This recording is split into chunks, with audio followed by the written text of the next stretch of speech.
ഇന്നത്തെ പാചകം ഏറ്റെടുത്തത് ഏട്ടനാണ് കേട്ടോ. അതാ റെസിപ്പിയൊക്കെ റെഡി ആയിട്ട് വരുന്നുണ്ട്. നല്ല ടേസ്റ്റാണ് കേട്ടോ സംഭവം. എന്താണ് എങ്ങനെയാണെന്നൊക്കെ ഉള്ളതിൻ്റെ ഡീറ്റെയിൽ ഞാൻ പറഞ്ഞുതരാം കേട്ടോ.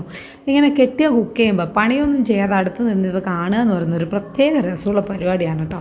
ഇടയ്ക്കിടയ്ക്ക് എനിക്ക് അവസരം മൂപ്പര് തരാറുണ്ട്. ടേസ്റ്റ് നോക്കാനായിട്ട് ഏട്ടൻ വേഗം എനിക്ക് വായിൽ വെച്ച് തന്നപ്പോൾ തന്നെ ഉണ്ടല്ലോ നല്ല ടേസ്റ്റായിരുന്നു. ആ ഗ്രേവി എന്ന് പറയുന്നത് കുറച്ച് കഴിഞ്ഞപ്പോൾ മനസ്സിലായത് ചവച്ചത് ഇഞ്ചിയായിരുന്നു കേട്ടോ. എൻ്റെ പൊന്നേ, ഞാനത് കൊണ്ടുപോയി അതുപോലെ തുപ്പി കളഞ്ഞു കേട്ടോ. പിന്നെ വീണ്ടും എനിക്ക് ഏട്ടൻ നല്ലൊരു പീസ് നോക്കിയിട്ട് തന്നെ തന്നു. അപ്പോൾ നല്ല ടേസ്റ്റ് ഉണ്ടായിരുന്നു. മൂപ്പര് അതിനിടയിൽ ടേസ്റ്റ് നോക്കുന്നുണ്ടായിരുന്നു. ഇത് മൂപ്പര് ഇടയ്ക്കിടയ്ക്ക് ആക്കുന്ന ഒരു റെസിപ്പിയാണ് കേട്ടോ. എനിക്ക് വീഡിയോക്ക് ഇൻട്രോ കൊടുക്കാനായിട്ട് നല്ലൊരു ഇത് വേണമെന്ന് പറഞ്ഞപ്പോഴുണ്ടല്ലോ മൂപ്പർക്ക് ചമ്മൽ വന്നു. എനിക്ക് മര്യാദയ്ക്ക് എടുത്ത് തരുന്നേ ഉണ്ടായിരുന്നില്ല. അപ്പോൾ ഞാൻ 2-3 തവണ ഷോട്ട് എടുത്തു. പിന്നെ ഞാൻ വിചാരിച്ചു എന്തായാലും വീഡിയോ എടുക്കുന്നതിൻ്റെ ഇടയിൽ ഇങ്ങനെ രസകരമായിട്ടുള്ള കുറേ കാര്യങ്ങൾ ഉണ്ടാകുന്നുണ്ടത് ഉള്ളതും കൂടി ഷെയർ ചെയ്യാമെന്ന് വിചാരിച്ചു കേട്ടോ.